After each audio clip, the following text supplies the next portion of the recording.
For parents raising children with unique needs, whether that's dyslexia, ADHD, autism, or anxiety, parenting can feel overwhelming.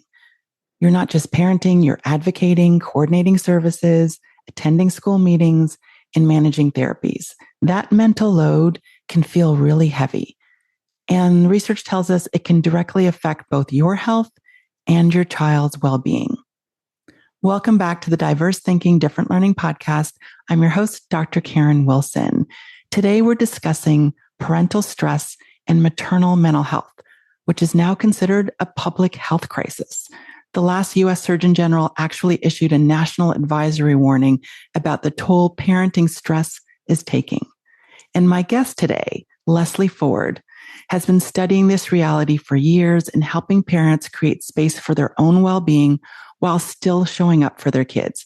I cannot think of a more important conversation to have right now. Millions of kids struggle with learning, processing, and social emotional difficulties. These challenges interfere with their ability to reach their full potential. Dr. Karen Wilson is here to help. Her extensive background in pediatric neuropsychology and higher education have prepared her for this unique mission.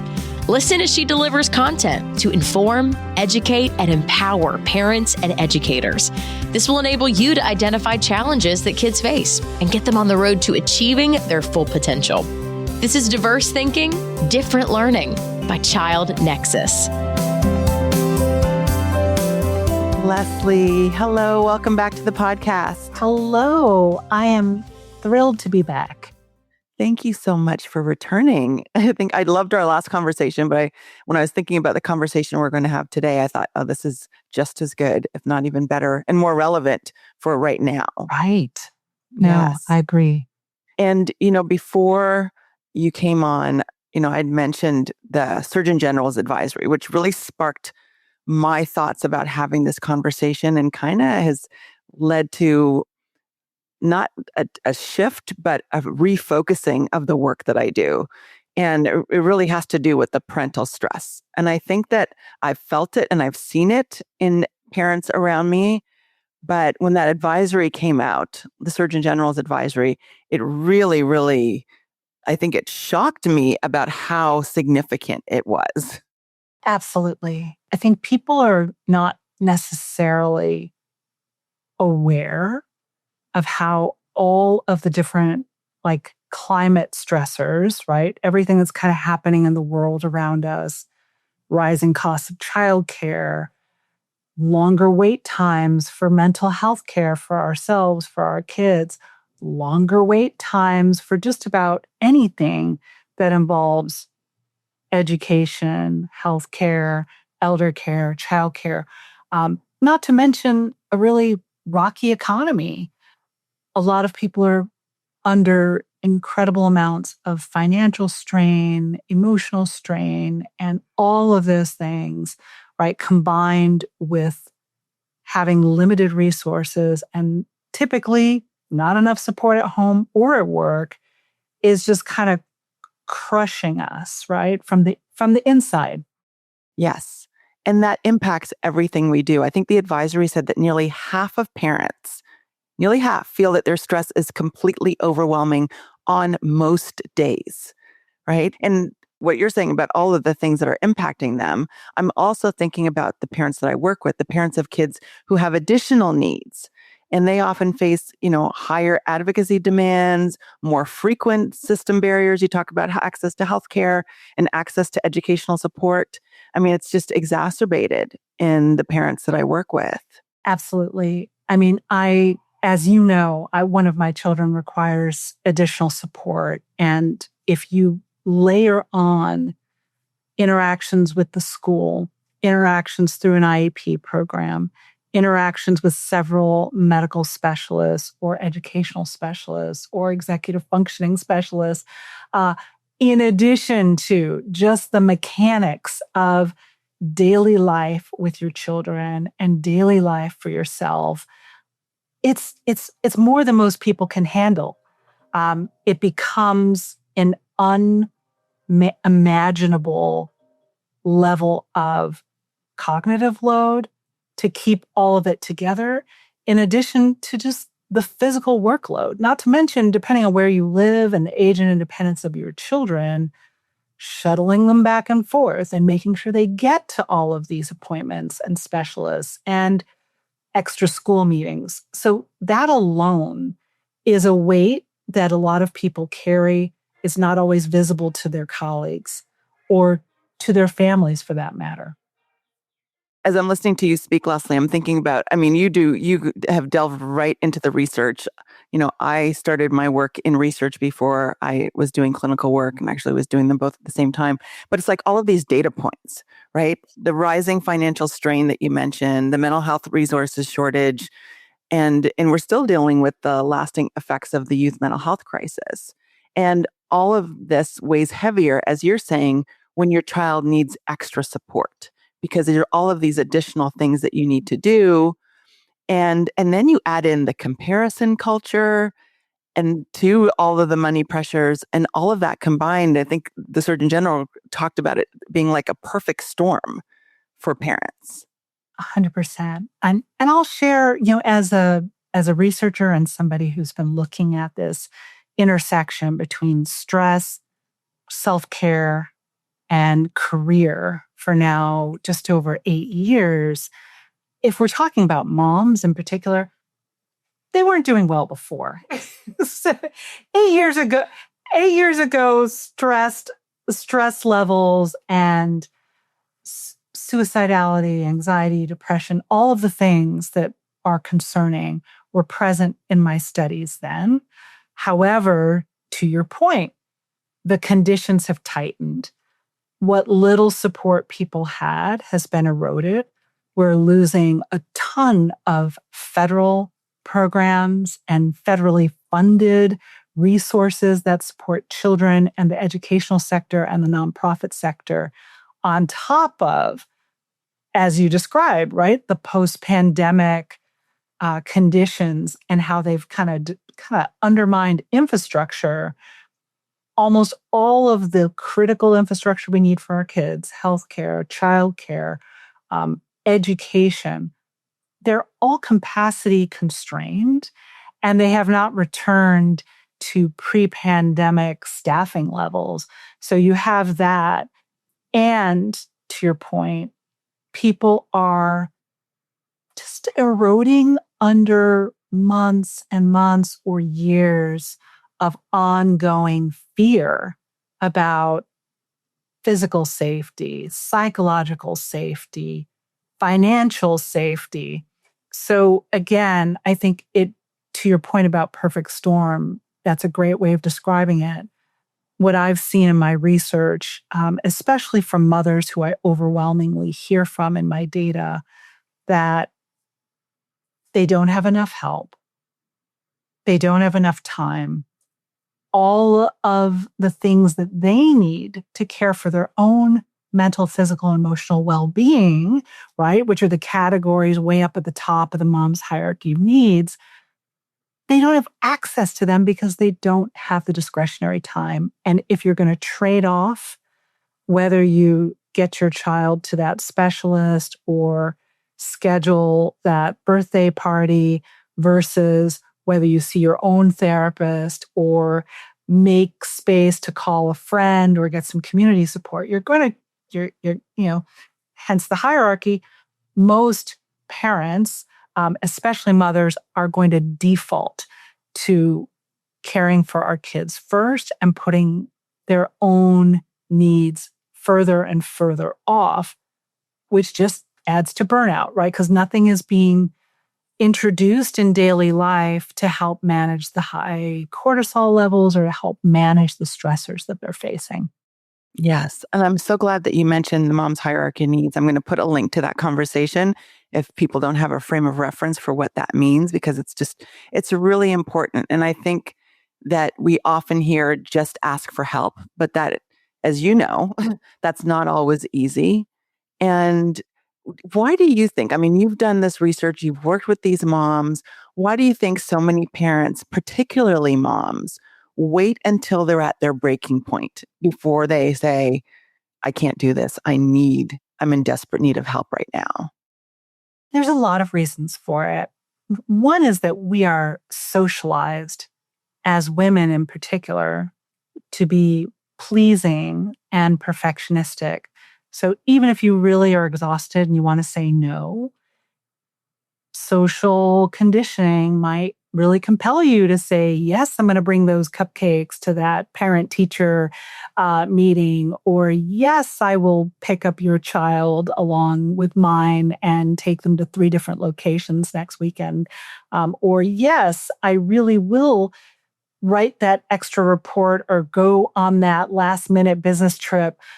People often are conditioned to please, but even if they're not like moving toward pleasing or they don't feel compelled to please, when we talk about the workplace, psychological safety is extremely low in most industries and settings, especially if you are not well represented in leadership, right? Which is women people, caregiving people, people of color, people who are disabled, people who are LGBTQ+. There's several groups that if you're not kind of part of the leadership team in large numbers, you're really reluctant to be vulnerable and raise your hand and say, you know what, I would really like some more flexibility around my meeting schedule, or that staff and department session that we have every week conflicts with my pickup or my drop-off time.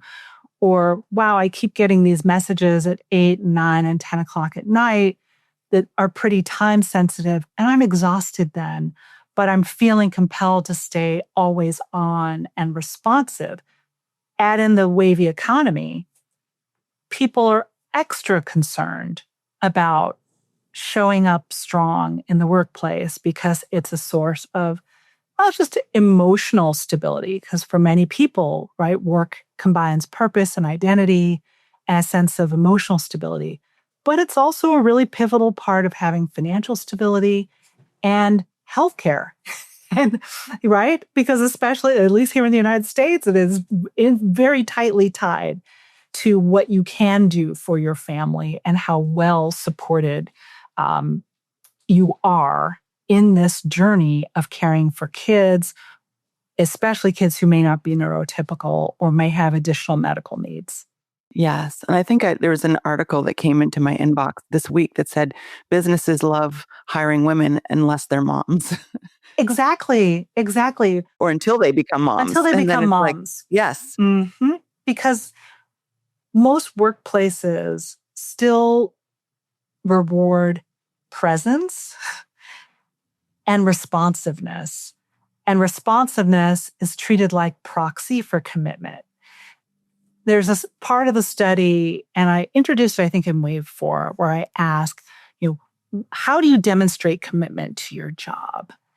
And in 9 out of 10 answers, it's a qualitative question, but 9 out of 10 answers are some variation on working hard, working longer, going the extra mile, putting in the extra hours. So we equate commitment with overwork because that is how workplaces reward and prioritize and promote.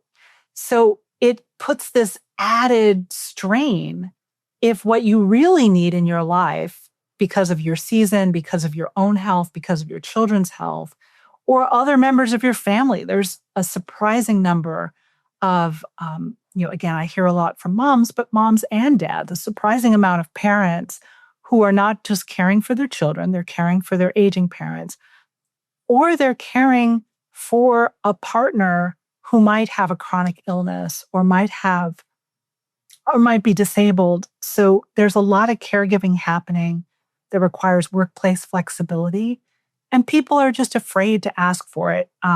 In my research study, less than 4% of mothers feel comfortable asking their managers for what they really need. That's amazing. That's an alarming number. Exactly. Less than 4%. That's just alarming. And when I think about the populations and the families that I work with, I know that another layer to this conversation is the guilt and shame. Those are big barriers for parents of neurodivergent kids as well, because they fear judgment or misunderstanding from people who just don't get it. 100%. It often feels like you've done something wrong as a parent if your child is not meeting all of their academic milestones or all of their social milestones. And mental health needs, where they intersect with academic needs, it still feels very mysterious to a lot of us. A lot of people really struggle, and I'll put myself in that category, to do everything possible to give their children what they need. But if it's not your area of expertise and your child suddenly needs more than what you would have expected or what's typically provided by the school, it sends you off on this research rabbit hole where many of us are spending hours and hours and hours of time, right? Which is why what you do in so many ways is so critical and valuable, because not understanding how your child's neuro style or in terms of their capacity, what they can do easily, what they struggle with, how that might change the way you parent and might change the way they need to be taught or the academic environment they're in. Like, that alone starts to feel very isolating as a parent. You don't know where you can turn to for help. You don't know how many of your friends might be experiencing similar things. And when you kind of look at your community, the neighborhood, the other children, you may not see that experience reflected. So it becomes another point of difference that a lot of people are just afraid to expose. So they'd rather not raise their hands and keep it hidden. Yes. Yes. And I think that, social media, while it can connect us, also leaves a lot of parents feeling left out, right? Feeling less than. And we know from the research that, social media is linked to higher rates of maternal depression, anxiety, and even increased levels of stress hormones that you mentioned, especially for parents already managing higher caregiving demands. That is also problematic and contributes to the stress that they're experiencing. Absolutely. I was in a mom's online group just last night, and a mom had kind of raised, hey, I don't know if I'm the only one here, but a lot of the recommendations that come back if I have to ask a question in this group are clearly geared toward mothers who can throw money at problems. And I'm a single mom and I do not make a high salary. And when I hear hire a nanny, hire a housekeeper, outsource, outsource, outsource, it's just a foreign concept to me. It's not accessible. And then there was a whole wave of people who chimed in to share their own experiences that were similar and that they were having those similar feelings. And I think what was beautiful about it was that, to your point, it can appear on the outside that you're the only one struggling in the way that you're struggling, especially if you've raised your hand to try to get help from the people who are closest to you. That's another thing that I see in my research study. If, again, disproportionately, women are still more likely to do twice as much childcare and household work when partnered with men. This is not true in every family, and there's a lot of positive movement, especially with younger generations of parents. But there's still a very gender divide in the home. So what happens is a lot of moms start to internalize, wait a minute, if my own partner is unwilling or unable, or I cannot convince my own partner to help me with our children, that starts to set off a cascade of concern that, well, if I'm not going to get the help in my own home, who can I ask? And if I can't afford to outsource where it becomes somebody else's job to help, what are my, what recourse do I have? And a lot of people start to feel incredibly disaffected, depressed, and outright distraught because they don't have any more levers to pull to ease their workload or to increase the amount of time that they can spend just caring for their basic health needs. Right. And that directly impacts the mental health of parents, right? I know so much of the work that I do focuses on kids' mental health and kids' learning differences, but I know from the research is that the parents' mental health is directly connected to their kids' mental health. And so when we can support parents' mental health, kids get those benefits too. They're more regulated, they're more engaged, they're better able to learn when their parents are less stressed. 100%. And I share this in the book as well, because there's so much guilt about self-care, and there's so much guilt about pausing or resting or admitting that you can't do all 50 things that weekend, that maybe you can only do 10 things that weekend. But I remind, again, in the book, the audience that I'm speaking to are moms, that if you go down in flames, which I have done, and I had to emerge from burnout, many of us have been in that position. If you go down in flames, it doesn't serve anyone. It certainly doesn't help your children, because your stress and your dissatisfaction or lack of fulfillment does impact how they are experiencing life. It's bad for your marriage if you are partnered or in a couple. It's bad for your career. It's bad for your earnings, and it's bad for your health. Like, everybody loses. Like, nothing good comes of it. But in the moment, people tend to forget, right? Because they think, okay, let me shave, let me shave 5 minutes here. I often will describe, we're like swimmers trying to like take a few seconds off of our time every day just so we can get through a little bit faster. But the reality is, to your point, if you invest the time, and I don't think it's an easy problem to solve, which is why I wrote a whole book about it, but there are little interventions that help. And it all begins with deeply believing that you have the need, you have the right, and you have the will to care for yourself, and that you have to prioritize it as critical. If it always feels like something that I interviewed a mom many years ago, Dr. Ramani Durvasula, and she said, for a lot of mothers, self-care is like a lover. It's like a secret thing. Like, oh my gosh, let me let me go to a movie by myself and not tell anyone, or let me like go to the gym for 30 minutes and let's hide it, right? But it has to be normalized that caring for our bodies, caring for our minds is what's required to make it through the intensity of daily life, especially over the many years that we are parenting. Right. It's needed. I think that's a really important thing that you said. It's not just a desire. It's something that is absolutely needed for parents. And like you've been saying, a parent's emotional state sets the tone at home. But by caring for ourselves, we also model the importance of doing that for our children so that they learn that that's something that they need to do for themselves. Absolutely.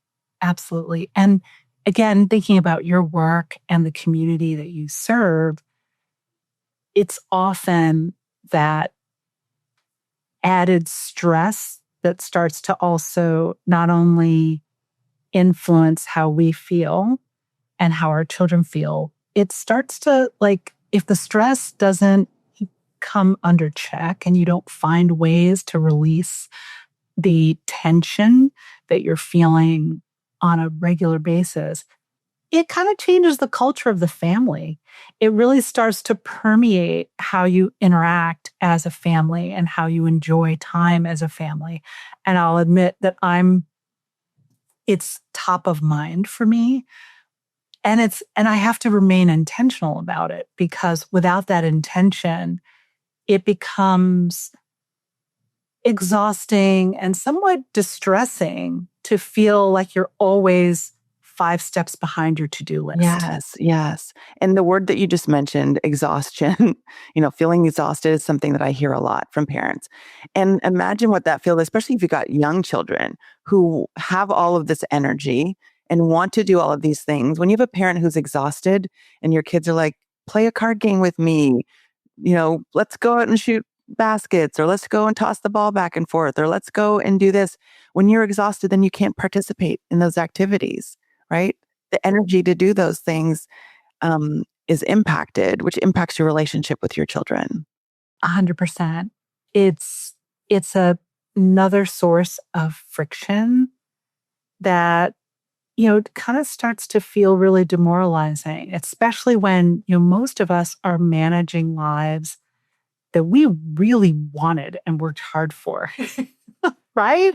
Like most of us, not everyone, but most parents are in the seats that they're in because they worked really hard to have the kids, and they worked really hard to have the careers and to receive the training and to achieve the lives that they're leading.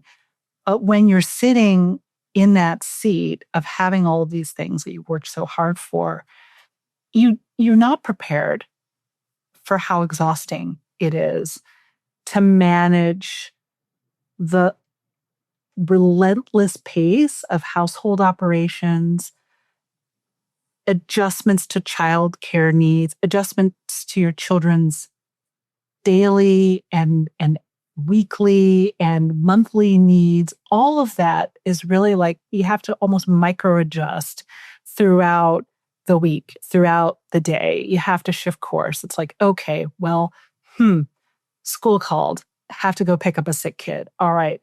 That whole series of things I plan to do this afternoon, that's off the table. Where do I put those things? Do I put those things into tomorrow? No, I'm going to have to reschedule all those things, and that's going to take time. That medical appointment that I thought was set that I made 6 months ago, like, boom, that's off the table. So it's the operational aspect of it that I think is really hard. I've described it to people. It's like being, I think, either an air traffic controller or maybe somebody who is like managing the tracks at Penn Station, right? It's like if you don't move like one train off the track at the right time and you don't plan 5 steps ahead for that, like, okay, the dishes have to be out of the dishwasher and out of the sink and into their places. Otherwise, lunch won't happen on time or dinner won't happen on time. And if that doesn't happen, bedtime doesn't happen on time. And then the next morning is a mess, right? So all of that coordination and choreography, it's like we kind of pay for it with our like cognitive well-being and capacity, and understanding that and knowing how to shift other things in your life so that it doesn't kind of tear apart your brain every day is huge. Right. So for the parent listening right now who's thinking, Leslie, I'm already beyond my limit. What is the first step? I'm going to recommend they get your book, and we're going to put a link to it in the show notes. I'm so excited that it's finally launching. I think it's a must-have for every parent. But for the parent who's, again, I'm beyond my limit, is there a step that you'd recommend to start that can begin turning things around? Absolutely. 2 things. I'm going to do 2 things. I know. There's never just one. There's never just one. Exactly. It's like a couple of things. Exactly. 2 things. One, like pick something fueling that you can do every day. And I don't mean it has to be a spa day. And actually, it can't be something like a spa day. It can't be something like a massage. It's, pick something, whether it's a 5-minute walk, a 10-minute, like deep breathing, a brief meditation, a call with your friend or your mother or your partner, whatever it is, pick a thing that's your daily thing that works for you. For me, it's running. Running's kind of my medicine. It's good for my mental health and it's good for my physical health. And it's my anchor. So I think you need an anchor that you can count on which helps create this reservoir of self-trust that spills over into other things that you try to do. So that's the first thing. The second thing is to really understand how many decisions you're making during the day. I think a lot of people talk about mental load and cognitive load. And if you've been parenting for more than a minute, you know what those things mean. But decision fatigue is another really important aspect of the stress that we don't often hear about. And I stumbled across it in my research maybe a few years back in my secondary research. And then it took me on this whole, because I became then obsessed with that. Like, oh my goodness, what is this? And I learned, we have a biological limit to the number of decisions we can make in a day. And that was like an epiphany for me. Because a lot of us, myself included, we're paid to think. It's integral to the careers we've chosen. And if you're paid to think and you can only make a certain number of decisions every day, do you want to spin yourself into a knot trying to pick out the perfect sippy cup or make 5 different dinners or take, people on, 10 different excursions or try to pick out those shoes online, which makes your brain feel like it's been in a shredder before 10 a.m. No, you don't want to do that. So I started shifting a lot of those really not important decisions, things that I could do toward the end of the day to after my kids were asleep or at the end of the day to the end of the day. Don't ask me about picking out shoes at 9:00 in the morning, right? Don't ask me to go online and by the way, no, we're not going to buy 5 different types of cereal. Oatmeal is cereal. We are going to have oatmeal. That is our standard family cereal. We have standardized. We have one type. And so those things, right? You just have to find those little threads that you can pull that work for you. Your family will not always agree with the threads that you pull and the levers that you choose to exercise. But in time, hopefully they'll see that a happier version of you, a less stressed version of you, a less overworked version of you is a better partner, a better mother, a better friend, right? A better playmate and co-conspirator, that you can get down on the floor and play that card game, or you can go out and shoot those baskets in the, at the playground, or do those things that do require not only physical energy, but mental energy. Yes, yes, yes. And, this is one of the reasons why I was so excited that we're going to be working together on this program, because I really feel passionately, and this was just emphasized when I read the Surgeon General's report of how important it is to support parents, particularly those of neurodivergent kids, help them better understand their kids' learning needs, and at the same time, help them better care for themselves for all the reasons you just mentioned. Absolutely. It's critical. It's what's going away. When I look at my larger study, which has over 3,700 parents. In my national study, I'll caveat that 97% of them are women, so it's super mom-centric. But self-care is lower now in wave 9 of my study than it was in March, April, or May of 2020. So in the height of lockdown, when everybody was completely distraught, self-care in the ways that I measure it, right? Which is sleep, movement, stress management, healthy adult relationships, all of the things that you kind of need to do, learning and interest, things that you need to do for your well-being. When we kind of reach this post-pandemic era, which, thankfully, not like anybody enjoyed the pandemic, but everything rushed back onto the calendar. The birthday party circuit was back, school events and sports activities and practices, all those things came rushing back onto the calendar. But as we were discussing earlier, the infrastructure isn't the same. I now get hundreds of emails probably from the school versus 25 or 50 that I would have received pre-pandemic. Scheduling a specialist for your child, something that maybe you would have waited 3 or 4 months. Maybe you would have been on the phone on hold for 5 or 10 minutes.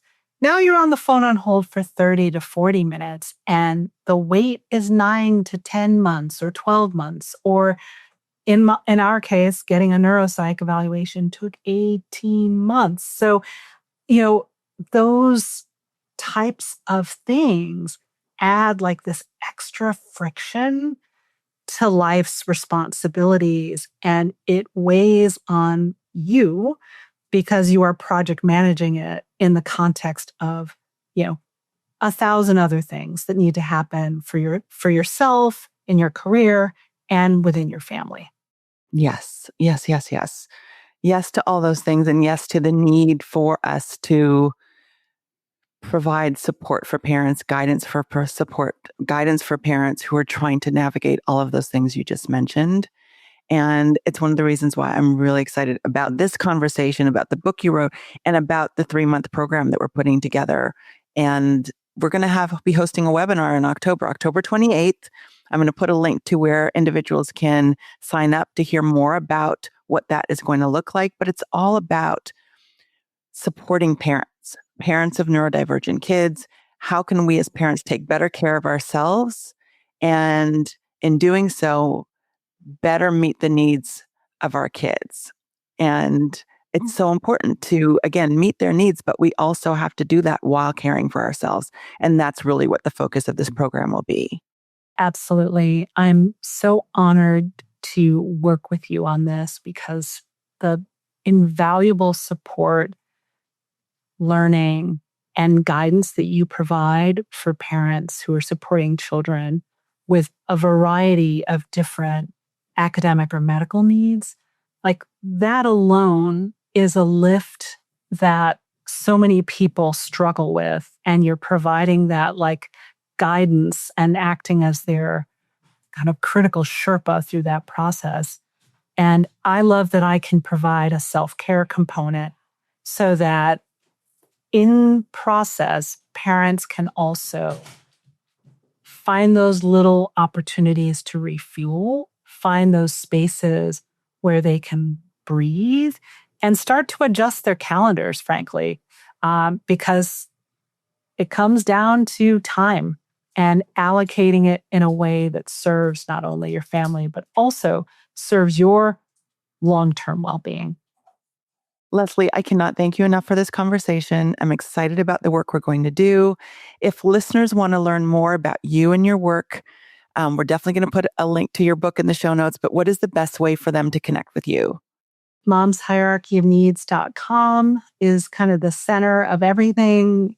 They can find me on all the social places like LinkedIn and Instagram as well, but momshierarchyofneeds.com, my mailing list, and there's information there about Repair with Self-Care, your guide to the Mom's Hierarchy of Needs, and all things tied to the book and events. Wonderful. And again, we will provide all of the information and links in the show notes. Thanks again for being here. Thank you. I'm really pleased to be back, and I'm honored that you invited me. Thank you so much for joining us. If you're listening and parenting a child with unique learning or emotional needs, know this: you do not have to do it alone. That's why Mom's Hierarchy of Needs and Child Nexus are partnering on a 3-month program to help you advocate for your child while protecting your own well-being. You'll get tools, strategies, and a community of people who understand exactly what you're going through. The link to register is in the show notes. Let's make sure you have the support you deserve so you can show up for your child and for yourself with energy, confidence, and joy. Thanks again for listening. I'll see you next time. Thanks for listening to Diverse Thinking, Different Learning by Child Nexus. For more resources, visit us online at childnexus.com.